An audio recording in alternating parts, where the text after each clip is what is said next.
Welcome to ShiftWatch. I'm your host, Starbuck. In this episode, Assuming Dimensional Ambassador Roles, David Wallace shares some of his Beyond Earth Sentient experiences, including a recent visit with photos to document the incident in his home. Next, identifying the sun's influence on our planet, coronal hole signatures, what they look like, and what they mean for us. I've pulled advice from 3 different sources that are well respected to give you a complete perspective of what is causing all the seismic activity. Then, head scratching space traffic from Scanner Guy 1968 a few days ago. There are more than a few phenomena to find, and either a meteor or a shooting star that you'll see. And finally, the teachings of the Atlantean Mystery Schools. From initiate to adept, here is where the lessons of mastering the energetic structure of both the outer world and the inner being took place. Beginning with learning to cleanse their aura, balance their chakras, and raise their vibrational frequency, these instructions would be the first level of training around what we would call today energetic hygiene.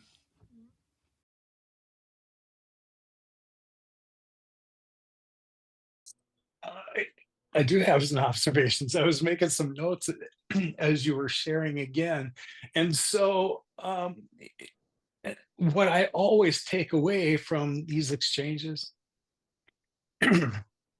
or, what am I supposed to get out of Dave's experiences? Well, here's what I can glean out of this, and I hope that helps others. Um, Dave had those experiences because he vibrates at the proper level. That stuff's around him. And when he vibrates at the air, that same stuff, he experiences it and can come back and share it and report on it with the rest of us. Now, I want to throw a little more shade over Dave's particular circumstances because I've heard his story enough now. I kind of put the timeline together. And it just hammered home the idea of our roles of ambassadors all the more. So if you recall, Dave's first experience with Kim, Jim, Weimer, his subset of friends was in early 2017. Since then, that activity that you're witnessing, those pictures were taken in Hermosa Beach, California, recently. Other entities who Dave was not familiar with before that. It wasn't Weimer. It wasn't Kim Jim coming to visit those days. No, these were other beings that, in my mind, Dave has created a level of trust with those other Beyond Earth Sentients. And so he is a safe zone for these other beings to come in and do what I see them as advanced teams. They're here doing their due diligence. So when Dave described those conditions by which they kind of set him in freeze frame, well, they kind of looked around a little bit, made it safe for themselves. And then when they were finished, helped himself to a couple artifacts. I love that story. And they just kind of took some things in the past. One day you can elaborate on those things, the things that are missing and the things that were left behind. I love that. But the point of all this is that once your vibration level meets this level, this is not a one and done. This is a status that you've acquired moving forward. And so when Dave travels around, he gave that illustration of when he was car camping and had another experience. Guess what? They know your frequency. It is unique. And when it vibrates at the levels that they can find you wherever you are. They can find you when you're out in the desert. They can find you when you're a block away from the house over on the beach. They can find you wherever you are. And that was a revelation for me. I, for the longest time, thought I was having these experiences because that energy, that entity was at that location I visited. Nah. You drew it because they knew they could find you, and that's just happened to be where you were. So it all makes sense to me now when we think of our light work and where we've anchored light along the way. Well, we kind of dropped it along the way, didn't we? Never in the same place, and had these same experiences. And part of the work that we were doing was, leaving a place for light to be anchored a little more firmly here in this spot. And then we moved on to the next place. It's not until you start to do some of that and you have a frame of reference to look back at those instances to realize what was going on.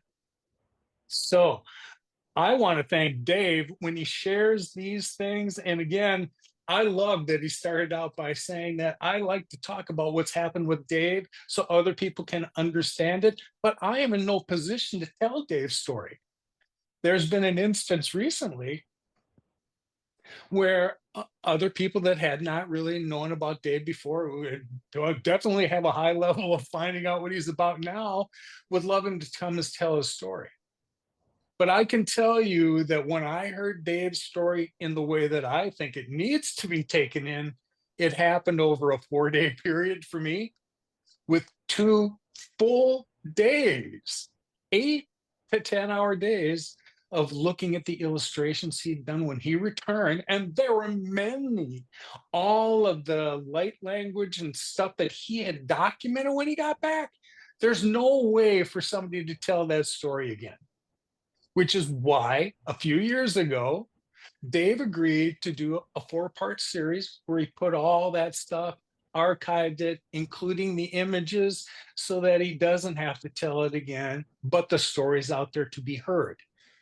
Dave likes to, and I don't want to speak for him, but I know he likes to say he's not a healer, he's an interpreter, and he absolutely is. Had Dave not really crossed my path, translator. Yeah, that's it. Exactly. That my adaptation with Beyond Earth Sentience came along when Dave did. I didn't know about what the blinking lights in the sky were, but I definitely saw them. When I could put it into perspective and then practice, that's when the whole ambassador thing really came to focus, because I could see Dave's role. And I knew what relationship I had with Inner Earth. Man, imagine now being in the middle of all that and knowing that I'm an ambassador to this and the people that I've been drawing in that seem to find their way to the tribe, they all do too. All had extraordinary experiences. None of them were the same. And I have a greater appreciation for how that happens now, because we're all on unique journeys. But holy cow, these stories are extraordinary, and it demonstrates the gifts we have. Well, our DNA is being cracked wide open right now to prepare us for Earth's new level of consciousness, because it's going to change any day. Just get ready. So we're not here to beat you over the head with conditions we think you need to satisfy. We're telling you what results we're having based on living in high vibrations and getting used to where the earth is going. That's our only framework, is to share it from that perspective. I got mine, go get yours.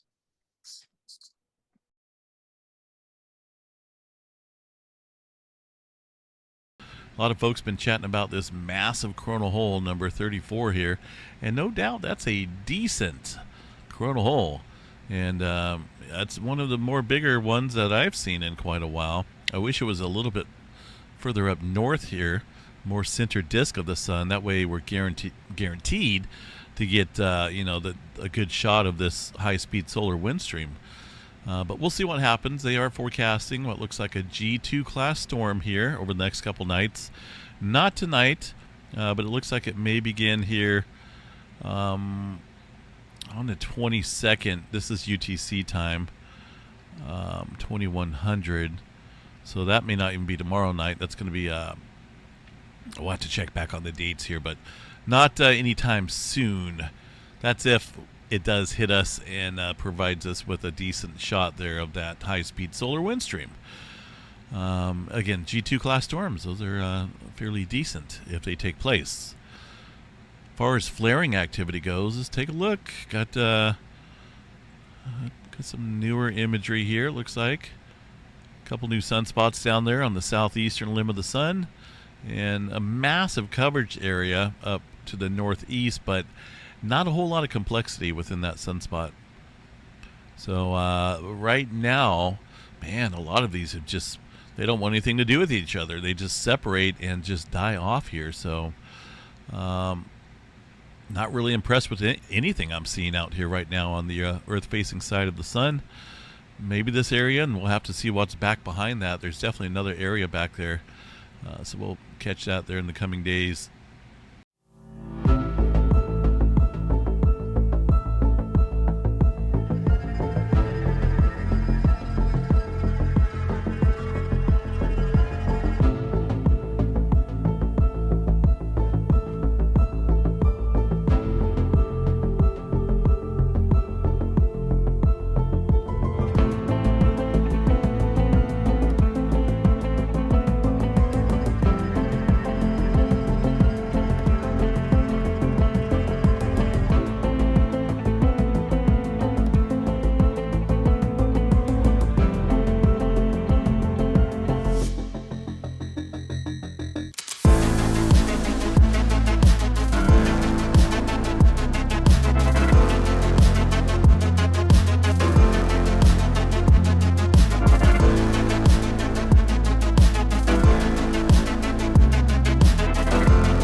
We're starting with the last 24 hours on our star, and we find it was relatively calm up there, less so here at Earth.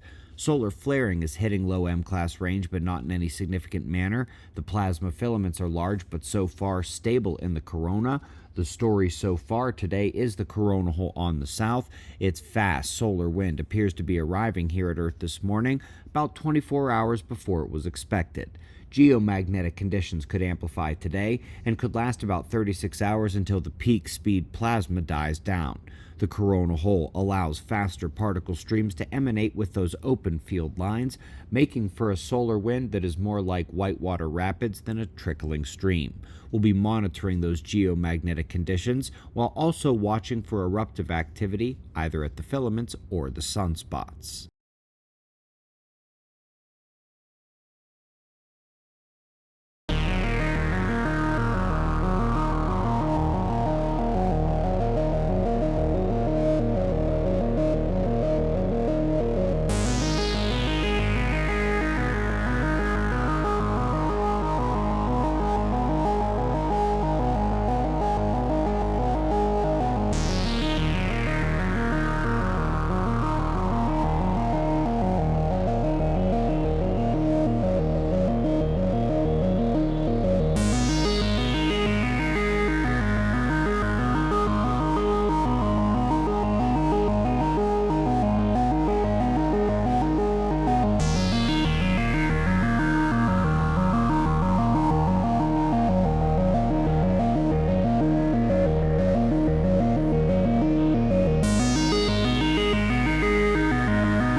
The teachings of the Atlantean Mystery Schools were among the most advanced and sacred ever known to humanity, so profound that their echoes can still be found in the core of every major esoteric and spiritual tradition across the world.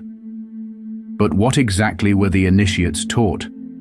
What was this divine knowledge that the priests, healers, and mystics of Atlantis guarded so carefully, passing only to those who had proven themselves worthy?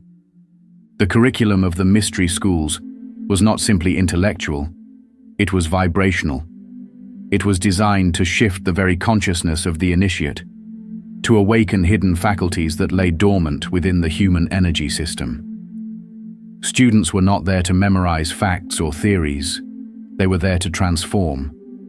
Everything was based on the understanding that the universe is a living, breathing organism made of energy and intention. And so, the initiate's task was to master the energetic structure of both the outer world and their inner being. The first layer of training often revolved around what we would today call energetic hygiene. Initiates had to learn to cleanse their aura, balance their chakras, and raise their vibrational frequency. They would engage in sacred breathwork, fasting, and sound therapy, using harmonic frequencies from specially tuned instruments, crystal bowls, chimes, and even the human voice. Each tone and rhythm was designed to awaken specific aspects of the energetic body. They believed the body was not a prison, but a temple, a divine instrument through which the soul could play the music of the cosmos. Central to the teachings was the science of sacred geometry. The initiates were taught that the universe is constructed through divine patterns, geometric codes like the flower of life, the golden ratio, and the platonic solids. These weren't just mathematical curiosities, they were seen as the blueprints of creation. The mystery schools taught how to meditate on these forms, how to construct them with crystals or in sand, and how to visualize them to align one's personal energy field with the cosmic order. Another pillar of the curriculum was the language of light. This was a multidimensional form of communication said to be used by higher beings and possibly even by the gods themselves. It combined symbols, frequencies, colors, and intent. When spoken or meditated upon, this language bypassed the logical brain and activated the soul directly. It was used for healing, for spiritual transmission, and for unlocking deep memories of past incarnations and cosmic knowledge encoded within the soul. Alchemy was another major aspect of the mystery school training. But unlike the later medieval alchemists who sought to transmute lead into gold, the Atlanteans practiced spiritual alchemy, the transmutation of the egoic self into the divine self. This inner work was symbolized by the merging of sun and moon, spirit and matter, masculine and feminine. They believed that through mastering inner alchemy, the initiate could purify their consciousness and attain a state of enlightenment that allowed them to bend reality itself. Astronomy and astrology were not merely tools of prediction. They were seen as sacred sciences that revealed the soul's journey through time. Initiates were taught to read the stars, not just to understand the external world, but to understand themselves. Each planet, constellation, and celestial alignment was believed to correspond to inner archetypes and stages of initiation. The heavens were a reflection of the initiate's inner path, and vice versa. The mystery schools mapped this cosmic mirror and taught their students how to navigate it. Perhaps most breathtaking of all was the training in interdimensional consciousness. Advanced initiates were guided into deep, meditative and trance states where they would leave their physical body and travel across dimensions. These weren't mere dreams or imaginations. They were controlled, repeatable journeys into the higher planes of existence.